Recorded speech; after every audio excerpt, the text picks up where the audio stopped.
चलिए आज हम लोग मातृ समवर्तक अनिमासा पढ़ेंगे, है ना। मातृ समवर्तक अनिमासा, मातृ समवर्तक अंग्रेजी में हाईएस्ट कॉमन फैक्टर बोलता है। संक्षेप में HCF कहा जाता है।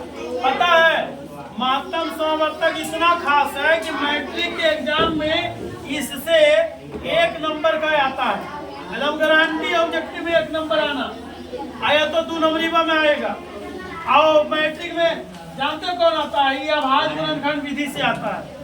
आज हम लोग सीखेंगे मासा जो है ना, महत्तम समवर्तक 3 विधि से बनाया जाता है और तीनों विधि सीखेंगे। बहुत सारे लोगों के तीनों विधि पता नहीं रहता, मगर हम लोग आज एक साथ महत्तम समवर्तक का तीनों विधि को पढ़ेंगे और सीखेंगे। महत्तम समवर्तक 3 विधि से बनाया जाता है। पहला विधि का नाम है अपवर्तक विधि। ये अपवर्तक विधि बहुत सारे लोगों को पता नहीं होता है। मैं अभाज्य गुणनखंड विधि तो मानिए लोग जानते हैं, अभाज्य विधि भी जानते हैं, है ना।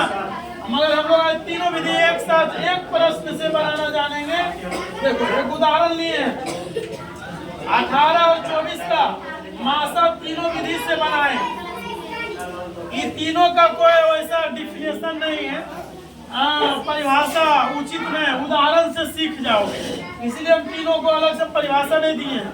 रटा रटाए वाला कहानी खत्म करो, है ना। सीधे डायरेक्ट विधि में आइए, बनाना सीखिए, जानिए कि इसको इस विधि से बनाया जाता है। 18 और 24 का मासा तीनों विधि से बनाना है। इतना लिख देंगे कि 1 नंबर में अपवर्तक विधि से। चलिए बनाते हैं। हम बनाने जा रहे हैं पहले कौन? अपवर्तक विधि। अपवर्तक विधि से मासा लिख के दे दिए ना। अपवर्तक विधि में सबसे पहले हम क्या करेंगे? 18 का अपवर्तक लिखेंगे कि 18 का अपवर्तक कौन कौन होता है। 18 का अपवर्तक जानते हो? वही जो 18 का गुणनखंड होगा। 18 का गुणनखंड कौन कौन है? 1 है, 2 है। गुणनखंड होता है जिससे 18 विभाज हो जाएगा ना, वही अपवर्तक है इसका। 1 है, 2 है, 3 है, अगर अच्छे है, अच्छे के बाद 9 के बाद और 18 भाग ले। ये हो गया अपवर्तक 18 का। उसके बाद 24 का अपवर्तक लिखे। 24 का अपवर्तक वैसे ही 24 किस किस से विभाज होगा? 1 से, 2 से, 3 से, 4 से, 5 से, 6 से, 7 से, 8 से, 9, 10, 11, 12 से, 12 के बाद डायरेक्ट 24 लिखा गया ना। आप जानते हो दोनों का जब अपवर्तक लिख लिए तो आप दोनों का सार्व अपवर्तक लिखे। समझ में आया?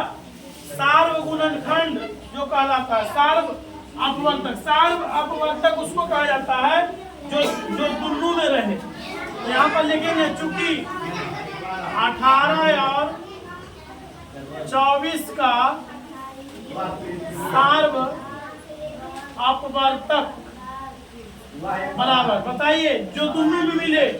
1 मिल रहा है 1, 2 मिल रहा है 2, 3 मिल रहा है 3 और 4 इसका नहीं मिल रहा है, 6 मिल रहा है 6 और उसके बाद 6 निकल तो 9 लिखा, 6 मिल रहा है ना, 6 लिखाया। अब उसके बाद आपको मिल रहा है नहीं मिल रहा है, इतने ना। चलिए इतना सारा अपवर्तक है। अब कहोगे सर अब मासा कैसे निकलेगा? अब लिखिए मासा निकालना आसान है। 18 और 24 का मासा बराबर जानते हो जो सार्व अपवर्तक में सबसे बड़ा होगा वही इसका मासा हो। तो बता इसका सार्व अपवर्तक में सबसे बड़ा कौन है? 6 है। तो इसका मासा हो जाएगा कौन? 6। कौन हो जाएगा? 6 हो जाएगा। चलिए हम लोग एक विधि सीखे, अब हम लोग दूसरा विधि पढ़ेंगे। किसको? अभाज्य गुणनखंड विधि। अभाज्य गुणनखंड विधि इतना इम्पोर्टेंट है कि मैट्रिक में इससे 1 नंबर का ऑब्जेक्टिव आता है और 2 नंबर का सब्जेक्टिव। सोच लो कितना इम्पोर्टेंट है। हम लोग अभाज्य गुणनखंड विधि पढ़ लेते हैं। एक के बाद एक नीचे जगाना है ना। इसको हम लोग यहाँ पढ़ लें 2 नंबर। इस प्रश्न का नीचे का काम यहाँ ऊपर कौन विधि है? आवाज गुणनखंड विधि। तो 2 नंबर लिख देंगे, लिखेंगे अभाज्य गुणन खंड विधि से मासा। बबुआ, अभाज्य गुणनखंड विधि का मतलब पता है? जौन जौन अंक है उसका अलग अलग लघुत्तम की तरफ तोड़ेंगे। पहले देखिए 18 है तो लिखेंगे 18 को तोड़ो, 2 बार में 18 का दम दो। अब 2 में 3 से 3 दिया नो, 3 का भी लगाएंगे। जब यहाँ 1 आ जाएगा छोड़ देना। उसके बाद 24 को भी इसी तरह से अलग अलग तोड़िए। 2 बार में 24 का था 12, 12 का था 6, 3 और 3 बार में 1। जब तक लगाते रहना तब तक यहाँ 1 ना आ गया ना। अब क्या करना है? जो देखो 18 है तो 18 लिखिए, बराबर दीजिए। जो जो इसका गुणनखंड मिला उसको लिखिए। 2 गुने 3 गुने 3 लिखा गया। उसके बाद 24 का गुणनखंड लिखिए। 2 गुने 2 गुने 3। अब क्या करना है? डायरेक्ट लिखो मासा बराबर। पता है इसमें मासा में वही आएगा जो दोनों में मिलेगा, जो लिखना है। नहीं मिलेगा उसको नहीं लिखना है ना। हाँ, लासा अभाज्य गुणनखंड विधि से लासा बनाओगे ना तो जो मिलेगा वो भी, जो नहीं मिलेगा वो भी। मगर मासा में जो सिर्फ मिलेगा वही। बता, दोनों में 2 मिल रहा है ना, 2। अब बता यहाँ 3 है तो यहाँ 3, एक वो 3 मिल रहा है ना। अब बताइए ये दूसरा 3 तो दूसरा 3 नहीं इसमें है। इसमें 2 को 2 अतिरिक्त ऊपर 2 नहीं है तो समझो 2 और 3 2 मिला तो 2 3 को गुना कर दो, 2 दिया 6।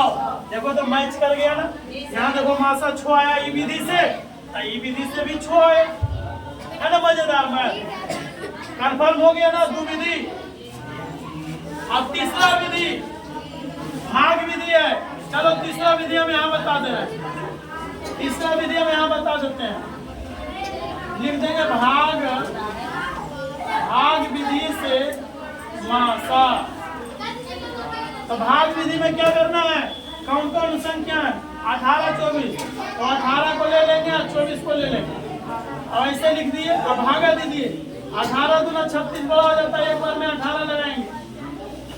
14 मान के छोड़िए, एक बजे काट गया तो 6 कैसे घेरेंगे? ध्यान से देखो। अब बताओ जो शेष आया उसी को हम बना देंगे भाजक, और जो भाजक था उसको बना देंगे भाज्य। अब लगाइए, छोड़ दिया। जो लास्ट में काटता है वही मासा कहलाता है। बता लास्ट में कौन काटा, कौन विभाग किया? छो ना। हो गया मासा। बता तीनों विधि से 6 आया कि नहीं आया? देखिए अपवर्तक विधि से भी मासा 6, अभाज्य गुणनखंड विधि से मासा 6, भाग विधि से भी मासा 6।